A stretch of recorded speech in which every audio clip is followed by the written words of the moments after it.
Bonjour, mesdames et messieurs et mesdemoiselles. Aujourd'hui, 28 septembre 2024, à la tribune des Nations Unies, oui, comme vous savez, il y a la 79e Assemblée Générale des Nations Unies qui se tienne. Et donc, Monsieur Sergueï Lavrov, que vous connaissez dorénavant, Sergueï Lavrov, le puissant ministre des Affaires étrangères russe, et donc le bras droit de M. Vladimir Poutine, l'œil, la tête de la Russie à l'extérieur de la Russie, a fait une mise en garde que les Occidentaux considèrent aujourd'hui comme une menace. Et vous savez, tout ce que la Russie fait actuellement, et depuis d'ailleurs le début de l'opération spéciale militaire russe en 2022, l'Occident considère tout comme une menace contre l'Occident. Et ce qui est rigolo dans l'affaire, c'est que ce qu'elle fait, elle ne considère pas cela comme une menace contre la Russie. Mais nous sommes habitués à cette rhétorique. Donc, M.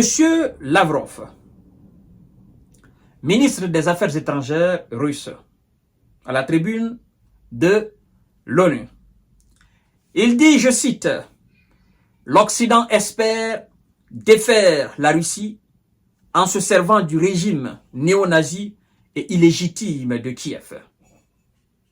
Mais il prépare d'ores et déjà l'Europe à se jeter dans une aventure suicidaire, à menacer le patron de la diplomatie russe. » Ce sont les Occidentaux qui utilisent ce terme menacé.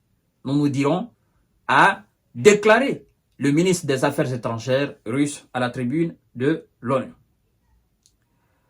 Alors, mesdames et messieurs, comme le fait régulièrement d'ailleurs M. Vladimir Poutine en les mettant en garde, le ministre Lavrov a évoqué l'idée insensée et dangereuse de se battre jusqu'à la victoire contre une puissance nucléaire. C'est très important à le souligner. L'idée insensée et dangereuse de se battre contre une puissance nucléaire jusqu'à la victoire finale. Tout est dit là. Tout est dit là. Mais partagez la vidéo, je vais revenir là-dessus pour que vous puissiez comprendre pourquoi je dis tout est dit là. Alors, le précédent samedi, à la tribune, son homologue chinois Wang Yi s'est élevé contre une expansion du conflit en Ukraine et a appelé toutes les parties à éviter les provocations. Nous allons revenir sur la déclaration de ce dernier. Vendredi, dans une déclaration commune, la Chine, le Brésil et une dizaine d'autres pays du Sud avaient exhorté à s'abstenir de l'utilisation effectivement, des mises en garde au recours, n'est-ce pas, aux armes de destruction massive, en particulier les armes nucléaires, atomiques et chimiques. Tout ce qui est armes de destruction massive. Mesdames et messieurs et mesdemoiselles, M. Sergueï Lavrov, il n'a rien dit de grave. Il n'a rien dit de nouveau. Ce qu'il a dit, nous l'avons déjà évoqué à plusieurs reprises sur nos différentes plateformes d'information et de décryptage. Lorsqu'il dit l'idée insensée et dangereuse de se battre jusqu'à la victoire finale contre une puissance nucléaire, ça veut dire quoi? Il veut dire tout simplement contre une puissance nucléaire, hormis même la Russie, la Corée du Nord, la Chine, les États-Unis, il n'y a pas de victoire contre une puissance nucléaire. Je ne sais pas si vous comprenez. Parce que la puissance nucléaire, une fois qu'elle a le dos au mur, qu'est-ce qu'elle fait? Elle va utiliser son arme nucléaire. Elle ne va pas s'asseoir jusqu'à ce que l'adversaire vienne détruire son pays. L'arme nucléaire a été conçue pour mettre en garde, pour dire aux gens, écoutez, faites très attention, faites tout ce que vous avez à faire, mais ne touchez pas ce territoire. Nous avons l'arme nucléaire ici. C'est pour la dissuasion, ok. Si vous n'êtes pas dissuadé et que vous vous obstinez à nous battre, vous vous obstinez à porter atteinte à notre intégrité territoriale, vous devez savoir que nous avons conçu les armes nucléaires, nous avons une doctrine nucléaire. Et donc, nous n'allons permettre à personne à faire de chez nous ce qu'ils n'aimeraient pas qu'on fasse de chez eux. C'est ce que Vladimir Poutine a plusieurs fois dit. Lors d'ailleurs de son interview avec ce journaliste américain qui lui a posé la question fatidique en disant en cas d'une confrontation avec les États-Unis, pensez-vous que vous pouvez battre les États-Unis? Vladimir Poutine a dit non, il n'y aura pas de victorieux. Personne ne sortira de cette confrontation victorieux. C'est pourquoi Vladimir Poutine, il est logique. Il a plusieurs fois martelé ceci.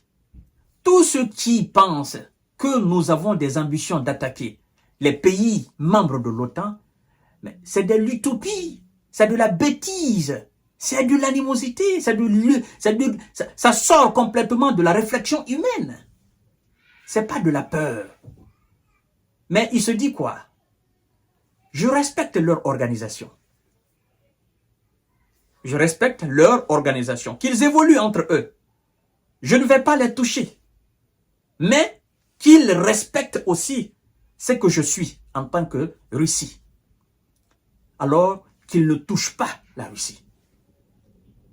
Parce que Poutine sait que oui, même s'il venait à décider aujourd'hui de s'attaquer à la Pologne, à la Roumanie, à la Finlande, à la Norvège, mais c'est pas tout de suite que les États-Unis vont utiliser les armes nucléaires. Non, c'est pas tout de suite que la France va utiliser ses ogives nucléaires. C'est pas tout de suite que la Grande-Bretagne va utiliser ses armes nucléaires. En fait, ce sera une confrontation avec des armes conventionnelles et petit à petit, ça va monter en crescendo. Et puis jusqu'à toucher les armes nucléaires. Parce que à partir du moment où les Américains vont constater que la Russie est en train de gagner du terrain sur ces pays de l'Europe, l'Amérique va déployer plus de gros moyens et jusqu'à toucher les armes nucléaires. Et en ce moment, nous entrons alors dans une phase effectivement de non-retour. C'est pourquoi M. Sergueï Lavrov dit que c'est une idée insensée et dangereuse de pouvoir se battre jusqu'à la victoire finale contre une puissance nucléaire. Donc ça n'existe pas. En cas de confrontation entre les États-Unis et la Chine, il n'y aura pas de victorieux. En cas de confrontation entre les États-Unis et la Corée du Nord, il n'y aura pas de confrontation. En cas de confrontation entre la Russie et les États-Unis, il n'y aura pas de victorieux. Je veux dire, en cas de confrontation entre les États-Unis et la Corée du Nord, il n'y aura pas de victorieux. Contre la Chine, il n'y aura pas de victorieux. En cas de confrontation entre la Chine et la Russie, il n'y aura pas de victorieux. En cas de confrontation entre la France, la Grande-Bretagne et la Russie, il n'y aura pas de victorieux. Pourquoi? Parce que ce sont des armes de destruction massive. En fait, une seule de ces armes stratégiques larguées dans un pays, ça cause énormément, ça a des conséquences indescriptibles. À plus forte raison, des dizaines, des vingtaines, des trentaines, des quarantaines ou des centaines utilisées contre un pays, mais c'est fini, ce pays-là n'existera plus. La France en a 300 et quelques. La Grande-Bretagne, je crois bien, c'est 200 et quelques. La Russie a près de 6000. Les États-Unis, c'est 5000 et quelques. Vous voyez? Donc, la Chine en a, la Corée du Nord en a. Donc, lorsqu'on vous dit que c'est 6000 entrent dans la danse, ou bien même 1000 qui entrent dans la danse, mais c'est fini pour un territoire, c'est fini pour un pays. Même si vous vous appelez les États-Unis, c'est fini pour vous. Même la Russie. Hein? On vous appelle, voilà, vous avez 17 millions de kilomètres carrés. Ben écoutez, c'est fini. C'est pas tous les 17 millions de kilomètres carrés qui sont habités. Ce sont les villes qui seront ciblées. Ce sont les points stratégiques, névralgiques qui seront ciblés. Vous voyez, mesdames et messieurs. Et donc, c'est à cause de ça, le ministre, il met en garde les Occidentaux en disant, n'essayez pas cela. N'essayez pas cela. Et n'acceptez pas l'Ukraine dans l'OTAN, parce que vous serez dans l'obligation de vous battre contre les Russes. Parce que c'est vous-même qui le dites.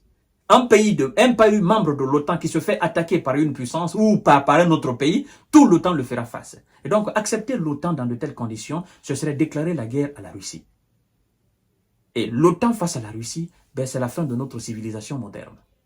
C'est ce que le ministre veut dire tout simplement. Ce n'est pas une menace. Ce sont ces vérités qu'il a dit aujourd'hui. Et je crois que c'est tombé entre de bonnes oreilles. Ça, il faut que ça soit clair dans la tête de tout le monde. Voilà, mesdames et messieurs et mesdemoiselles, je serai devant vous tout à l'heure pour une autre série d'informations de décortiquage. Je vous invite à partager la vidéo dans tous les groupes possibles. Que Dieu nous préserve de cette situation et que Dieu éloigne, n'est-ce pas, cette situation dangereuse et satanique. Voilà, que Dieu préserve notre humanité et notre civilisation et que Dieu apaise la situation partout dans le monde entier, que ce soit au Proche-Orient, en Afrique et sur le continent européen. Nous sommes les citoyens du monde, nous ne votons que pour la paix. Voilà, je vous donne rendez-vous tout à l'heure.